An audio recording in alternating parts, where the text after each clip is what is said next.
మీకోసం తెచ్చింది necklace Mela flat 9.99 VA తో నవంబర్ 29 నుండి డిసెంబర్ 7 వరకు హిల్స్ బ్రాంచ్ త్వరలో ప్రారంభం. నమస్తే రమగారు. నమస్తే జయ. ఏదైనా ఒక దెయ్యం కథ చెప్పండి అండి. అంత ఎక్కువ దయ్యం కాదు, కొంచెమే దయ్యం ఉన్న కథ చెప్పనా మరి? చెప్పండి. కథ అంతా దయ్యం లేదు, కొంతమేరే ఉంది. ఓహో. పూర్వం ఒక చిన్న ఊర్లో బంగారమ్మ అని ఒక అమ్మాయి ఉండేది. ఒక ఆవిడే అంత కలిగిన కుటుంబం కాదు, సామాన్య కుటుంబీకురాలు. పిల్లకి బంగారమ్మ అని పేరు పెట్టారు. ఆ బంగారమ్మ పేరుకు తగ్గట్టు ఆవిడకి మహా బంగారం పిచ్చి. చిన్నప్పుడు పెళ్ళికి వాళ్ళ నాన్న ఏదో ఒక సూత్రాలు తాడు పెట్టి పెళ్లి చేశాడు. పెళ్ళయ్యాక చక్కగా బంగారం కొనుక్కోవచ్చు బాగా అనుకుంది. అయితే వాళ్ళు ఏం చేశారు, వాళ్ళు స్థితి లేని వాళ్ళు కదా, తాలూకా ఆఫీసులో గుమాస్తాగా ఉన్న వెంకటరమణ అనే అబ్బాయిని చూసి ఆ అబ్బాయికి ఇచ్చి పెళ్లి చేశారు. ఈవిడ ఏ సందర్భం వచ్చినా బంగారం కొను, చంద్రహారం చేయించు, వంకీ చేయించు, వడ్డాణం చేయించు అడిగేది. ఏదో చిన్న నల్లపూసలు, ఓ పైమేళ్ళలోకి ఒక చిన్న గొలుసు, ఓ ఉంగరము, ఓ చెవులకు బుట్టలు అట్లాంటివి ఎప్పుడో చేయించేవాడు. చాలా తక్కువ, చిన్న చిన్న వస్తువులు. ఇవేముంది అందరికీ ఉండేవే. అయితే బంగారం అంటే ఆయన ఒకసారి కసిరి కేకలేశాడు. నేనేమన్నా జమీందారుని అనుకున్నావా? జమీందార్ గారి దగ్గర గుమాస్తాను, నేను తాలూకా ఆఫీస్ గుమాస్తాని. నా దగ్గర అంతంత బంగారాలు నా వల్ల కాదు. నువ్వు ఇంకోసారి అడిగావంటే మీ పుట్టింటికి వెళ్ళిపోవు, నువ్వు వాళ్ళు కొనిపెడతారేమో, కొనుక్కో అని కేకలేశాడు. దాంతో హతాసురాలు అయిపోయింది. ఏదో చిన్న 2 చిన్నాలు వస్తువులు మెల్లిగా చేర్చుకునేది తప్ప ఇంకా పెద్దవి చేయలేకపోయింది. ఒక కొడుకు పుట్టాడు కాలక్రమంలో. వాడి పేరు గోవింద్. అయితే గోవింద్కి వాళ్ళ నాన్నలాగా చిన్న ఉద్యోగం కాదు, మంచి ఉద్యోగం లభించింది. లభించేసరికల్లా ఈ లోపల ఏమైంది, వాళ్ళ పక్కింట్లో ఎవరిదో పెళ్ళి అయితే ఆ పిల్లాడికి బోల్డ్ కట్నం ఇచ్చారు. బోల్డ్ కట్నం ఇస్తే వాళ్ళు ఏదో పొలం కొనుక్కున్నారు ఆ కట్నం డబ్బుతోటి. ఈవిడికి ఏమనిపించింది, మనవాడికి కూడా శుభ్రమైన ఉద్యోగం వచ్చింది, పిల్లాడు చెయ్యెత్తి ఎదిగాడు, మంచి సంబంధం వచ్చి బాగా డబ్బులు వస్తే బంగారం కొనుక్కుందాం. పిల్లాడి పెళ్ళికి చంద్రహారము, వడ్డాణము ప్లాన్లో ఉంది ఆవిడ. సరే ఏదో సంబంధాలు వస్తున్నాయి ఒకటి ఎర్ర. ఈ లోపల ఈ గోవింద్ ఏం చేశాడు, వాడి స్నేహితుడు పై ఊళ్ళో ప్రకాశం అని ఒకడు పెళ్లి చేసుకుంటుంటే ఆ పెళ్ళికి వెళ్ళాడు. ఆ రోజుల్లో పెళ్ళంటే ఇప్పట్లాగా ఊరికి మొహం చూపించి భోజనం చేసి వచ్చే పెళ్ళిళ్ళు కాదుగా, 4 రోజులు వెళ్ళాలి. అక్కడ 3 రోజులు ఉండి వచ్చాడు. ఈ 3 రోజుల్లో ఏమైంది, ఈ అబ్బాయి వెళ్ళి దిగంగానే ఆ పెళ్లి కూతురి బాబాయ్ కూతురు, మేనమావ కూతురు, ఇంకో పిల్ల కమల, చక్కటి పిల్ల, ఎంత చక్కగా ఉందో, చేసుకుంటూ ఇట్లాంటి పిల్లనే చేసుకోవాలని భావించాడు. పెళ్ళికి 3 రోజుల ముందే వెళ్ళాడు ఈ అబ్బాయి. పెళ్ళైన మరుసటి రోజు వచ్చేద్దామనుకున్నాడు. ఈ 3 రోజులు 1-2 రోజుల్లో ఈ పిల్ల వెనకాల తిరగటం మొదలుపెట్టాడు. పిల్ల చాలా చక్కటిది, చక్కగా వినయం వందనం ఉన్నాయి, మంచి పనిమంతురాలు.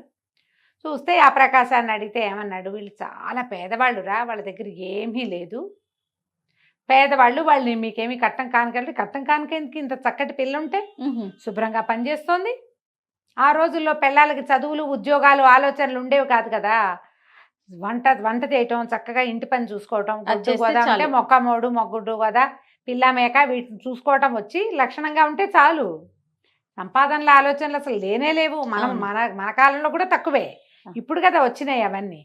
సరే ఏమైంది, ఆ పిల్ల తండ్రితోటి మీ అమ్మాయిని నాకు ఇచ్చి పెళ్లి చేయండి అంటే, నాయన పెళ్లి ఖర్చులు కూడా పెట్టుకోలేము మేము, మా వల్ల కాదు, మరి ఎట్లా పెళ్లి చేయాలో కూడా తెలియట్లేదంటే, పోనీ వీడి పెళ్లితో పాటే నా పెళ్లి కూడా చేసేయండి, ఇక్కడే నేను కూడా పెళ్లి చేసుకుంటానని ఆ ప్రకాశాన్ని ఒప్పించాడు. ఆ ప్రకాశం వాళ్ళది కలిగిన కుటుంబం.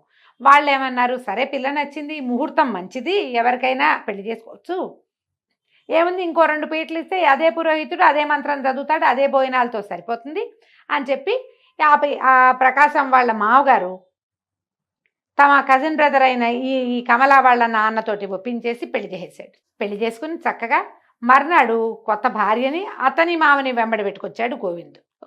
తల్లి చూసి నిర్కాంతపోయింది. లోపలికి వచ్చాడు, అమ్మ ఇదిగోనే నీ కోడలు, సమయం లేదు, ముహూర్తం మంచిది, నా నక్షత్రానికి కూడా సూట్ అవుతుందని చెప్పారని పెళ్లి చేసుకొచ్చాను, ఇదిగో వీళ్ళ అమ్మా నాన్న అన్నాడు. సామాన్యమైన బట్టల్లో పసుపు తాడు, నల్లపూసలు తెప్పిస్తే ఏమీ లేని పిల్ల తల్లి కళకళ్ళాడుతోంది, కానీ మెళ్ళో చిన్నమంత బంగారం కూడా లేని పెళ్లి కూతుర్ని చూసేసరికల్లా నిర్ఘాంతపోయింది బంగారమ్మ. ఎవరెవరా పెళ్లి చేసుకోవటం ఏమిటి, ఒక కట్నం కానుక మంచి చెడు లేకుండా హాత్తేరి అని తెగదిట్టింది. తిట్టేసరికల్లా అత్తయ్య దండ పెడుతుంటే, ఎవతే నీకు అత్తపో బయటికి అంది కోడల్ని. వాళ్ళేమో అలాగా, అక్కయ్య గారు పిల్ల నచ్చింది మీ వాడికి, నేను కూడా అంత స్థితిమంతుణ్ణి కాను, ముహూర్తం బాగుందని కన్యాదానం చేసేసాము, మమ్మల్ని క్షమించండి అని వాళ్ళు అంటుంటే, ఎవరు నీకు అక్కయ్య గారు పో బయటికి అని వాళ్ళని తిట్టింది. వాళ్ళ అమ్మా నాన్నని తిట్టింది, పిల్లని తిట్టింది. గోవింద్ అన్నాడు, నువ్వు ఏమన్నా సరే ఈ అమ్మాయి నా భార్య, నేను వివాహం చేసుకొచ్చాను, ఈ పిల్లని ఇంట్లో పెట్టుకోవాల్సిందే. వీళ్ళ పరిస్థితి ఏంటి, ఇది ఈ అమ్మాయి బంగారమ్మ మూగు భర్త ఉన్నాడు కదా వెంకటరమణ, ఆయనకి అనారోగ్యం వచ్చి ఉద్యోగం విరమించుకుని ఇంట్లో ఉన్నాడు. వాళ్ళ ఇల్లు నడవాల్సింది గోవిందుడితోటే. ఆ మొగుడు కనుక ఉద్యోగం ఉండి వాళ్ళ కథ నడుస్తుంటే ఆవిడ కొడుకుని పొమ్మనేది. ఇప్పుడు పొమ్మని అనలేదు, ఇల్లు వాడే నడుపుతాడు. కొడుకు పెళ్లి వల్ల రావాల్సిన కట్నం కానుక, బంగారం, చంద్రహారం, వంకి వడ్డాణాలన్నీ పోయినాయి. ఇక ఆ కోడల్ని 2 కళ్ళా చూసేది కాదు. ఆ బంగారమ్మ మండిపోయేది, దీనివల్లే నా బంగారపు సరదా తీరకుండా పోయిందని. పిల్ల ఇంటెడు పని చేసేది. ఇవిడేం చేసేది, పని మనిషిని మాన్పించేసింది. నువ్వే తిండిగా దండగా, మరి ఇప్పుడు నీ కింద ఈ పని మనుషులందరూ ఎందుకు అని గిన్నెలు దోమేదాన్ని మానిపించింది, గిన్నెలు కమలే దోమేది. బట్టలు ఉతికేదాన్ని మానిపించింది, బట్టలు కమలే ఉతికేది. ఆ పిల్లకి ఆ పనుల అలవాటు, చెరువుకెళ్ళి నీళ్లు తేవటాలు, బావిలోంచి నీళ్లు తోడి తొట్టెలు నింపటాలు, వంట చేయటము, సమస్తమైన పనులు చేసేది. బాగానే ఉండేది. ఈవిడికి ఊళ్ళు మంటగా ఉండి, నీకు ఇదే కాదు, నీకు ఇక ఒంటిపూట భోజనమే, నీ భోజనం కూడా మాకు ఎక్స్ట్రానే. పొద్దున పూట తింటాను వీలేదు, రాత్రిపూట పిల్లాడు ఉంటాడు కాబట్టి, కొడుకు ఉంటాడు కాబట్టి వాడితో పాటే నువ్వు భోజనం చేయాలి. పొద్దున నీకు మెతుకు కూడా పెట్టననేసింది.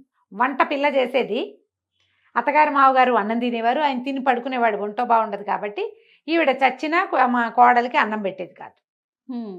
పెట్టకుండా ఒక 10 రోజులు గడిచినాయి. ఈ 10 రోజుల్లో అబ్బాయి ఏదో కచేరీలో హడావిడిలో ఉండి బాగా గమనించలా. ఒక 10వ రోజుకి అప్పుడు తెలుసుకున్నాడు, పిల్ల చిక్కిపోయిందని. ఇదేమిటి ఇంత చిక్కిపోయావు, నువ్వు ఇంత సన్నగా అయిపోయావు, జాకెట్ అంతా వదిలేపింది, రవికి ఎందుకు వదిలేయింది, ఇంత సన్నబడిపోయావేమిటి అని అడిగాడు. సమాధానం ఆవిడ అత్తగారు ఏం చెప్పిందంటే, ఒకవేళ గనక అబ్బాయికి ఈ విషయం చెప్పావో దొంగతనం వంటగట్టి నిన్ను మీ పుట్టింటికి పంపించేస్తాను శాశ్వతంగా అని గట్టిగా చెప్పేసింది. ఇప్పుడు ఆ పుట్టింట్లో ఆ గతి కూడా లేదు. మొగుడు చక్కగా ముద్దుగా చూసుకుంటాడు, ప్రేమగా ఉంటాడు, మంచివాడు, ఇల్లు వాకిలి కళగా అన్నీ బాగున్నాయి. దీన్ని వదిలిపెట్టుకుని ఏం వెళ్తుంది పాపం, ఈ కాలం పిల్ల కాదుగా, నోరు మూసుకుని ఊరుకుంది. ఈ 10వ రోజు రాత్రి పెరట్లో కూర్చుని ఏడుస్తూ కూర్చుంది. ఆకలి, పుట్టింటికి వెళ్ళిపోవాలని ఉంది, తిండి సరిపోవటం లేదు దానికి, ఏం చేయాలో తెలియక ఏడుస్తుంటే ఆ ఇంటి వెనకాల ఒక కానుగ చెట్టు ఉంది. ఆ కానుగ చెట్టు మీద ఎప్పటి నుంచో ఒక దయ్యం ఉంటుంది. అది రోజు వీళ్ళింటికేసి చూస్తుంది, కానీ ఇంట్లోకి వచ్చే ఆలోచన ఎప్పుడు చేయలే. ఈ పిల్ల ఏడుస్తూ కూర్చున్న పిల్లని చూసేసరికి లోపలికి వచ్చి ఎందుకు నువ్వు ఏడుస్తున్నావు ఏమిటంటే ఈ పిల్ల కథ అంతా చెప్పింది. సరే అయితే ఆవిడేం చెప్పింది, నువ్వు రేపొద్దునే పుట్టింటికి వెళ్ళిపోతావు, ఇక నిన్ను చేర్చుకునేది లేదు అని గట్టిగా చెప్పేసింది అత్తగారు. అయిపోయింది, నేను పంపించేస్తానని. పుట్టింటికి వెళ్తే ఇంకా మళ్ళీ వెనక్కి మొగుడి దగ్గరికి రానివ్వదు, పుట్టింటి మీద బెంగగా ఉంది, వెళ్తే ఇంకా రానివ్వదు. ఏం చేయాలో తెలియక ఏడుస్తుంటే ఈ దయ్యం ఏమందంటే, సరే ఇవాళ నుంచి నువ్వు తినే 1000 మెతుకులకి 1 మెతుకు బంగారు మెతుకు అవుతుంది, నీ కంచంలోకి వస్తాయి, మీ అత్తకి ఈ సంగతి చెప్పు అని చెప్తే తెల్లవారు లేవగానే ప్రయాణం కట్టమని కోడల్ని కసిరింది బంగారం. అప్పుడు అత్త ఇదేం చెప్పింది, రాత్రి మా గృహదేవత పెరట్లో కనపడింది, అదొకటి చెప్పింది నాకు, దయ్యం అని చెప్పల. గృహదేవత ఏం చెప్పిందంటే, నేను 1000 మెతుకులు తింటే 1 బంగారు మెతుకు కంచంలో పడుతుందిట అనేసరికల్లా, ఇది గృహదేవత ఇన్నాళ్ళు ఏమైంది, ఇన్ని రోజుల నుంచి నేను ఊరికే మేపుతున్నాను అని తిట్టి, సరే చూద్దామని అన్నం పెట్టింది. మధ్యాహ్నం అన్నం పెడితే పిల్ల చక్కగా కడుపు నిండా అన్నం తినది. 2 బంగారు మెతుకులు కనపడ్డాయి. నేను కంతపోయింది ఆవిడ, అయ్య బాబోయ్ ఇన్ని రోజులు పోగొట్టుకున్నానే నేను దీనికి. ఇప్పుడు అది 2 రోజులు అన్నం తింది కదా, ఇది మొదటి రోజునే కనుక దీన్ని పొట్ట మార్చుంటే, మొదట కొన్ని రోజులు మామూలుగా పెట్టింది, తర్వాత కదా పగటిపూట అన్నం పెట్టడం మానేసింది. మొదటి రోజునే మార్చుంటే ఎన్ని మెతుకులు వచ్చేవో అని 2 మెతుకులు తీసుకుంది, జాగ్రత్త పెట్టుకుంది ఒక భరణలో. పొద్దున సాయంత్రం అన్నం తినేది పిల్ల. అది 1000 మెతుకులు అవ్వగానే ఓ బంగారు మెతుకు కంచం పక్కన ప్రత్యక్షమయ్యేది. అత్తగారు కోడల కంచం తనే తీసేది, ఆ మెతుకులు ఏరి పెట్టుకునేది. క్రమంగా ఆవిడ ఏం చేసింది, ఇది 2 మెతుకులే వస్తున్నాయి, ఇది ఇంతే తింటుంది, ఇంకొంచెం తినాలని బలవంతం చేయటం మొదలుపెట్టింది. 3000 మెతుకులు తింటే 3వ మెతుకు వస్తుంది అని బలవంతం చేయటం. రోజు అన్నం ఎక్కువ తినేసరికి ఆ పిల్ల ఆపసోపాలు పడిపోయేది. ఒకనాటి రాత్రి పిచ్చి కడుపులో నొప్పి వచ్చింది దానికి. ఈ బలవంతపు తిండి తినలేకపోతోంది. దొడ్లో కూర్చొని ఏడవటం మొదలుపెట్టింది. ఇప్పుడు మెతుకులు వచ్చేసరికల్లా, ఎప్పుడైతే బంగారం మెతుకులు వచ్చినాయో దీని పుట్టింటికి పోతుంది. సొమ్ము చచ్చినా కోడల్ని పుట్టింటికి పంపల. మధ్యలో పండగలు వచ్చినాయి, పబ్బాలు వచ్చినాయి, పుట్టింటి నుంచి కబురు వచ్చింది. అయినా కబురు. సరే పంపల, వాళ్ళు కొట్టేస్తారు మనకు వచ్చే బంగారం. ఆవిడ భరి నిండా పోసు పెట్టుకుంది వాటిని. ఏదో చేయించుకోవాలి రేపొద్దున. బంగారం ఉంది వీళ్ళ దగ్గర, అదేం పోవాలా, ఉంటుంది. బలవంతం పెట్టుతుంటే ఒక పూట బాగా అన్నం ఎక్కువ తినేసి ఆపసోపాలు పడుతూ దానికి ఏదో నెల తప్పిందో ఏదో, ఇంకా వీళ్ళకి తెలియలే. చచ్చిపోతుంది పిల్ల తినలేక అన్నం. దొడ్లో కూర్చుంది, ఏడవటం మొదలుపెట్టింది. మళ్ళీ వచ్చింది పిశాచం, వాళ్ళ గృహదేవత. ఎందుకే అమ్మ ఏడుస్తున్నావు, మెతుకులు చాలేదా మీ అత్తకంటే? కాదు, నన్ను చంపేస్తోంది, ఇంకా తిను ఇంకా తిను అంటుంది. 3000 అవ్వకపోతే మూడో మెతుకు రాదు. ఆఖరి ముద్ద వదిలేస్తే ఒప్పుకోవటం లేదు. నా వల్ల కావటల్లా. మా అమ్మ మీద ప్రాణం లాగుతోంది. వెళ్ళనివ్వట్లేదు. పుట్టింటికి పోనివ్వదు, ఎందుకంటే ఆ మెతుకులు వాళ్ళకి దొరుకుతాయని అనుకుంటుంది. మనిషి మంచిదే, ఈ ఒక్క గుణమే ఆవిడ బంగారం పిచ్చి అనేసరికి సరే ఇవాళ నుంచి నీ బహుమతి కట్టు. రేపటి నుంచి మీ అత్త ఎన్ని పూటలు అన్న మానైతే అన్ని బంగారు కాసులు లభిస్తాయి, మెతుకులు కాదు కాసులు అని చెప్పేసరికల్లా తెల్లారి పొద్దునే లేచింది కమల. నిద్ర లేచి అత్తయ్య రాత్రి మా గృహదేవత వచ్చింది, మరేమో నన్నేమో పుట్టింటికి వెళ్ళమంది. ఇక నాకు మెతుకులు రావుట, నా వరం అయిపోయిందిట. మీకే, మీరు ఎన్ని పూటలు తిండి మానేస్తే, రోజులో ఎన్ని పూటలు తిండి మానేస్తే అన్ని బంగారు కాసులు కంచం బోర్లించి పెడితే కంచ కింద ఉంటాయి అనేసరికి ఆవిడ ఆశ్చర్యపోయింది. అవునా అంది. గృహదేవతను నమ్మాలి. ఇంతకుముందు బంగారు మెతుకులు ఒప్పే అయ్యింది కదా. సరే నువ్వు వెళ్ళు, నువ్వు పుట్టింటికి వెళ్ళవే అని బండి కట్టించి, ఎందుకంటే ఇంకా కోడలతోటి ప్రయోజనం లేదు, అది ఎక్కడున్నా ఒకటే. ఈ అబ్బాయి ఏం చేశాడు, గోవింద్ కూడా భార్య మరీ ఏడాది అయిపోయింది పాపం, దానికి అమ్మా నాన్నని చూడాలని ఉంటుందిగా, చిన్నపిల్లని పెళ్ళాన్ని పంపించేసి. ఈవిడేం చేసింది, ఆ పూట పొద్దున అన్నం మానేసింది. సాయంకాలం కంచం ఎత్తేసరికల్లా కంచ కింద బంగారు కాసు నిర్ఘాతిపోయింది. ఏ బాబోయ్ బంగారమే ఇంత కాసు, అంతకుముందు మెతుకు ఎంత ఉంటుంది, మెతుకు సన్నగా ఇంతే ఉంటుంది, ఇది చాలా బాగుంది. కాసు తీసి డబ్బీలో వేసింది. మర్నాడు ఏమనుకుంది, 2 పూటలు మానేద్దాం అని చెప్పి 2 పూటలు మానేసింది. 2 బంగారు కాసులు వచ్చింది, ఆ 2 డబ్బాలో వేసుకుంది. పుట్టినప్పటి నుంచి తింటున్నాం వెధవన్నాం, ఓ 3 పూటలు తినకపోతే ఏమవుతాను నేను, ఏం కాదని 3 పూటలా మానేసింది. మానేస్తే ఆ కంచం దగ్గరికి వెళ్ళి వంగి తీసుకోవటానికి కూడా సత్తు చాలే ఆవిడికి. ఈ నీరసంగా ఈడుస్తూ పోయి 3 కాసులు తీసుకుంది. 4వ రోజు మానేసేసరికల్లా మరి అన్నం మానేసేసరికి ఏమవుతుంది, ఓపిక ఉండద్దు. ఇక కళ్ళు తిరిగిపోతున్నాయి, కాళ్ళు తేలిపోతున్నాయి, పని చేసే సత్తా లేదు. పని చేసే పిల్లేమో పుట్టింటికి వెళ్ళింది, కోడలు లేదా, గుడ్లు గూట్లోకి వచ్చినాయి. కొడుకుని అడిగింది, ఒరే నువ్వు ఒకసారి మన వైద్యుడు గారి దగ్గర, ఊళ్ళో వైద్యుడు ఉన్నాడు కదా, ఆయన అడిగి జావ కానీ మజ్జిగ కానీ ఏదైనా అన్నానికి భిన్నం తీసుకుంటే అది భోజనంతో సమానం అవుతుందా అవదా కనుక్కో. మజ్జిగ తాగైనా బతుకుదామనుకుంది, మజ్జిగ తాగి బంగారు కాసులు సంపాదించాలి అనేసరికల్లా వీడు పరిగెత్తుకుంటూ వైద్యుడి దగ్గరికి వెళ్ళాడు. ఏమిటి ఇదేం ప్రశ్న ఇటా అడుగుతుంది ఏంటి అమ్మ అనుకున్నాడు. మరి తెలియలా, అమ్మ నీరసంగా ఉందని తెలుస్తోంది కానీ ఆవిడ ఎందుకు నీరసంగా ఉందో వాడికేం తెలుసు. భర్త ఏమో పడుకుంటాడు, ఆయన చూడటల్లా ఆవిడ అన్నం తిన్నదో లేదో. వెళ్ళేసరికల్లా వైద్యుడు అన్నాడు, మంచినీళ్ళు తప్ప అన్నీ భోజనమే, మజ్జిగ భోజనమే, పాలు భోజనమే, జావా భోజనమే, మంచినీళ్ళు ఒక్కటే భోజనం కాదు. మంచినీళ్ళతో ఎంతసేపు ఉంటారు. కానీ 5వ రోజు 6వ రోజు వచ్చేసరికల్లా మంచాన పడిపోయింది ఆవిడ, గుడ్లు తేలేసేసింది, బొక్కబొరలా పడిపోయింది. పడిపోయేసరికల్లా నిర్ఘాంతపోయాడు. ఏమిటి అమ్మ ఇట అయిపోయిందని గబగబా తండ్రిని లేపి, నానా అమ్మని చూసుకో, ఒక మాట నేను వెళ్ళి వైద్యుడిని కేకేసుకొస్తానని. ఈ లోపల పక్కింటి పిల్లాడు ఎవడో ఉంటే, ఒరే నాయన ఎడ్ల బండి ఏదైనా వెళ్తుంటే చూసి ఆగమేఘాల మీద మా అత్తారింటికి వెళ్ళి మా ఆవిడ్ని తీసుకురా, మా అమ్మకి ఏదో అయిపోయింది, కళ్ళు తిరిగి పడిపోయింది అని కబురు చేశాడు. కబురు చేసి వైద్యుడి దగ్గరికి వెళ్ళాడు.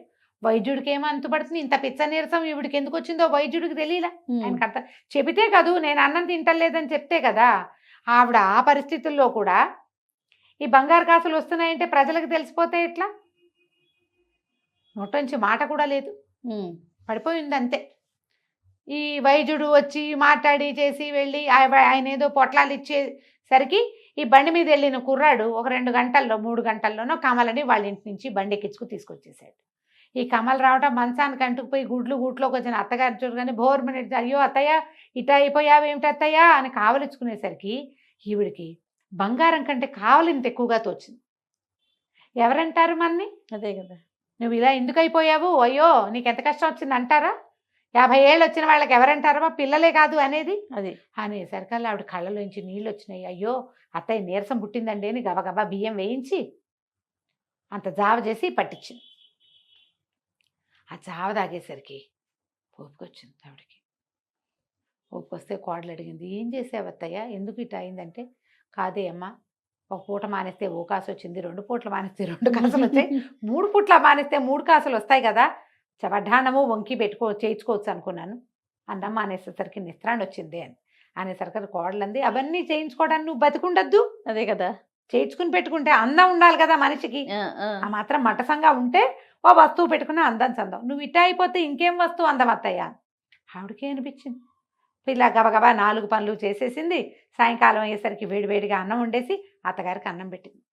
కాసులు లేవు, ఏం లేవు. ఆవిడకి అనిపించింది, అన్నం కదా మనకు కావాల్సింది, వెధవ బంగారం, ఎప్పుడో ఒక్కసారి ఒక పేరెంటానికి పెట్టుకెళ్ళే వస్తువుల కోసం నిత్యం ఉండవలసిన అన్నాన్ని వదిలేసుకుని దీపంలా ఇంట్లో ఉండాల్సిన కోడల్ని నానా హింస పెట్టి నేనేం సాధించాను అనుకుని ఆ గృహదేవత ఎవరో ఆవిడకు ఒక దండం పెట్టి అప్పటి నుంచి ఈ పద్ధతి అంతా మానేసి ఆ మెతుకుల్ని ఆ కాసుల్ని అన్నీ కరిగించి కోడలికే వంకి వడ్డాణము చంద్రహారాలు చేయించి కళగా పెట్టి చూసి బాగుందమ్మా అని నోరు మూసుకుని ఊరుకుంది. బంగారం భ్రమ తీరిపోయింది. అన్నం కంటే బంగారం ఎక్కువ. అదే కదా కదా, బంగారు కణికలు మింగలేం కదా, మింగలేం ఎవరైనా కదా. కథ కంచికి మనం ఇంటికి. చాలా బాగుందండి. నమస్తే రమ్య గారు. నమస్తే జయ.